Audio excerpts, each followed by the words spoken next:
Hello everyone. Science में बच्चों अभी तक हमने 3 जो पार्ट हैं, देखिए बच्चों, हमने इससे पहले जो 3 पार्ट हैं वो रसायन विज्ञान के हमने पढ़ लिए हैं। रसायन विज्ञान के यानी केमिस्ट्री के हमने पहले 3 पार्ट पढ़े थे, फर्स्ट, सेकंड, थर्ड। और इसके बाद में हमने क्या किया था, देखो इसके बाद में हमने पढ़ा था जो आपके बुक में 10वां पार्ट है यानी प्रकाश वाला, 11वां पार्ट है आँख वाला, 10वां 11वां यानी, और फिर हमने किया था 12वां विद्युत वाला। तो 3 पार्ट हमने क्या कर लिए थे, 3 पार्ट हमने रसायन विज्ञान के कर लिए थे। और ये 3 पार्ट जो 10वां है, 11वां है, 12वां, ये आपके भौतिक विज्ञान यानी फिजिक्स के हो चुके हैं, भौतिक विज्ञान। और एक पार्ट हमारा जीव विज्ञान का हो चुका है, बायोलॉजी का हो चुका है, जो हमने किया था 15वां चैप्टर, 15th चैप्टर यानी हमारा पर्यावरण। तो बच्चों बायोलॉजी के हमारा एक चैप्टर हुआ है, तो आज से हम बायोलॉजी का ही चैप्टर शुरू करेंगे यानी आपका जीव विज्ञान का ही शुरू करेंगे, जिसका नाम है जैव प्रक्रम। क्या नाम है उसका? जैव प्रक्रम। यानी हमने 3 पार्ट कर लिए हैं रसायन विज्ञान के, 3 पार्ट कर लिए हैं हमने भौतिक विज्ञान के, और एक पार्ट हमारा हुआ है किसका, यानी इससे पहले हमने जो किया था 15वां जीव विज्ञान का। आज हम शुरू करने वाले हैं जीव विज्ञान का दूसरा पार्ट, जैव प्रक्रम। अभी हम जैव प्रक्रम के बारे में पढ़ने वाले हैं। देखो जैव प्रक्रम होता क्या है।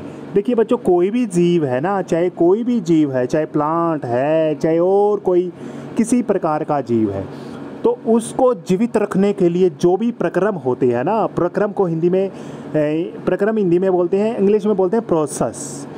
तो जो भी जीव को जीवित रहने के लिए जो भी प्रक्रम करने पड़ते हैं, अनुरक्षण कह सकते हैं। अनुरक्षण का मतलब होता है एक तरह से बनाए रखने के लिए। कोई भी जीव है, जैसे हम जीवित हैं, तो हम किसकी वजह से जीवित हैं, उसके अंदर कौन कौन सी प्रोसेस यानी कौन कौन से प्रक्रम हम करते हैं, बताइए क्या क्या करते हैं। जैसे सांस लेना है, भोजन का पचाना है, तो वो सारे के सारे प्रक्रम हम इसमें पढ़ेंगे बच्चों, ठीक है। चलो आइए फर्स्ट स्टार्ट करते हैं यहाँ से। बच्चों नोट्स हैं, ये नोट्स के ज़रिए आप बना के रखोगे इसको।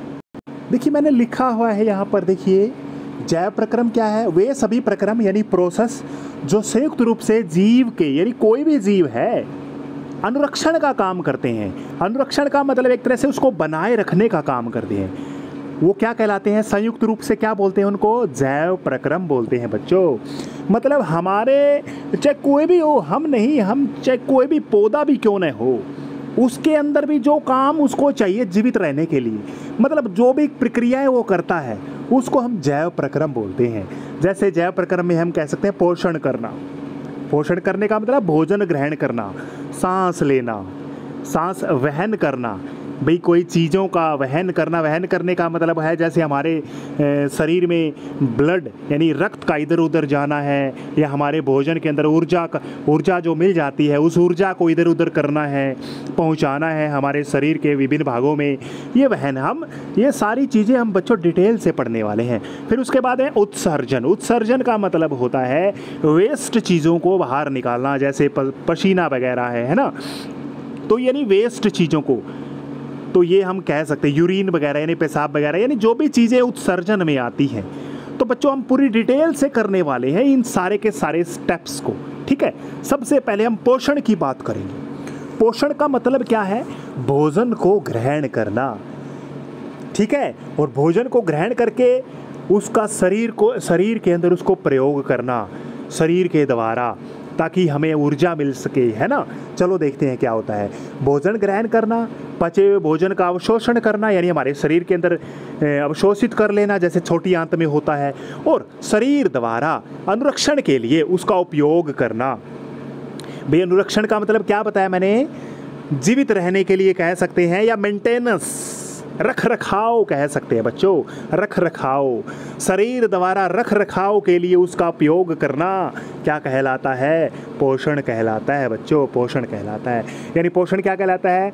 भोजन को लेना, भोजन को पचाना, पचे हुए भोजन को यूज़ करना, ये हमारा पोषण कहलाता है। ठीक है। अब पोषण के आधार पर कोई भी हमारे जीव है ना, दो प्रकार के होते हैं। ये हमने पढ़ा है 9th क्लास में। एक ऐसे जीव होते हैं जो अपना भोजन खुद बना सकते हैं, एक ऐसे जीव हैं जो अपना भोजन खुद नहीं बना सकते बल्कि दूसरों पर डिपेंड करते हैं, निर्भर करते हैं। तो आपको पता चल गया होगा। हाँ, 100 पोषी की हम बात करेंगे। चलो देखते हैं, पोषण के आधार पर हम बात करेंगे। इसके अंदर देखिए थोड़ा सा बड़ा कर लेते हैं इसको। हाँ देखिए, पोषण के आधार पर दो टाइप्स के जीव हैं होते हैं, 100 पोषी पोषण, विषम पोषी पोषण। 100 पोषी पोषण में क्या होता है? इस प्रकार के पोषण में देखो, 100 पोषण में क्या होता है? इस प्रकार के पोषण में जीव अपना भोजन खुद बनाते हैं, जैसे सूर्य के प्रकाश द्वारा, है ना। पोषण का वह तरीका जिसमें जीव अपने आसपास के वातावरण में उपस्थित सरल पदार्थों जैसे कार्बन डाइऑक्साइड है, पानी है, सूर्य के द्वारा अपना भोजन बनाते हैं। बच्चों, ये एक तरह से तरीका है। 100 पोषी पोषण एक तरीका है। अगर मैं आपको बोलूं कि 100 पोषी कौन होते हैं, अरे 100 पोषी तो एक तरीका नहीं है, वो एक तरह से क्या हो जाएंगे? 100 पोषी पोषण करने वाले जीव हो जाएंगे। तो 100 पोषी तो जीव हो जाएंगे। 100 पोषी वो जीव होते हैं जो अपना भोजन खुद बनाते हैं। और 100 पोषी पोषण क्या है? वो तरीका होता है, एक मेथड होता है बच्चों। ठीक है। जैसे प्ले क्या होता है बच्चों? इंग्लिश में चलते हैं थोड़ा सा। प्ले माने खेलना, एक तरीका होता है। और प्लेयर क्या होता है? उसको खेलने वाला। तो वही तो बात मैं करने वाला हूँ। 100 पोषी पोषण एक तरीका होता है और 100 पोषी क्या होते हैं? उस तरीकों को करने वाले होते हैं। क्या होते हैं? उस 100 पोषी कौन होते हैं? प्लेयर होते हैं एक तरह से। 100 पोषी पोषण एक तरह से उनका खेल हो गया, है ना। ऐसे याद करो, थोड़ा सा दिमाग में चढ़ाओ। विषम पोषी पोषण क्या होगा? जिसमें जीव है ना अपना भोजन खुद नहीं बनाते, वो पौधों के ऊपर डिपेंड करते हैं, दूसरों जीवों पर अपना मतलब अन्य जीवों पर निर्भर करते हैं। तो हरे पौधे होते हैं ना, वो 100 पोषी होते हैं। कुछ नीले हरे सवाल होते हैं ना।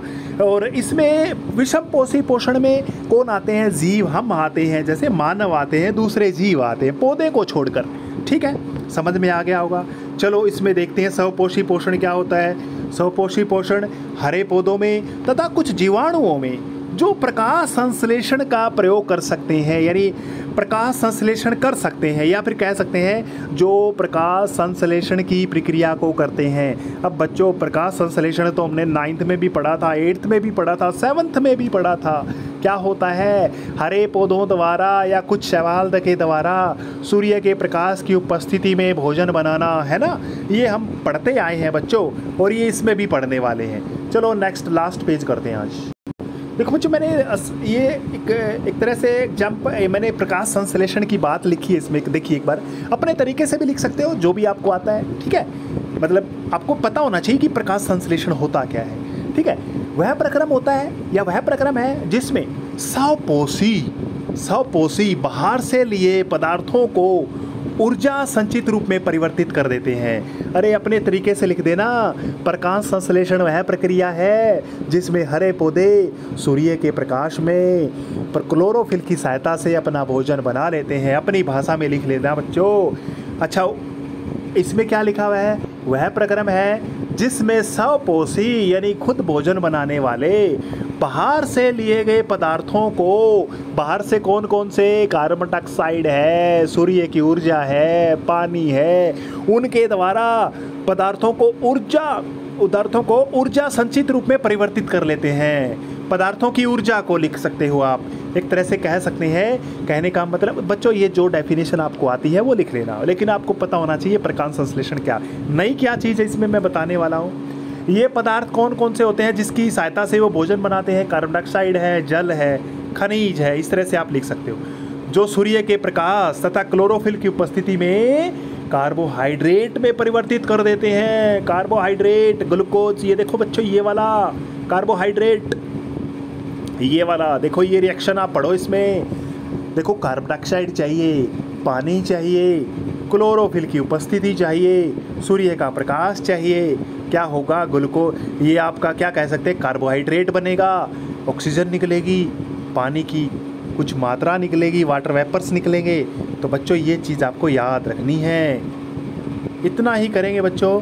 ये डेफिनेशन मैं फिर से बता रहा हूँ, अपनी भाषा में डेफिनेशन लिख लेना, प्रकाश संश्लेषण क्या होता है। ठीक है, मैंने ये तो इसमें जो नोट्स है इसमें कहीं से दिए, इसमें कहीं से नोट्स थे ये, उसमें से लिखी हुई है, अपनी भाषा में लिख सकते हो बच्चों। ठीक है, अपनी लैंग्वेज में आप इस प्रकाश संश्लेषण की प्रक्रिया को लिख सकते हो। लेकिन ये इक्वेशन आपको ज़रूर याद रखनी है, ये आपको ज़रूर याद रखनी है। ये इक्वेशन शायद आपने नहीं की होगी, की हुई है तो बहुत अच्छी बात है बच्चों। इतना ही करेंगे। Thank you.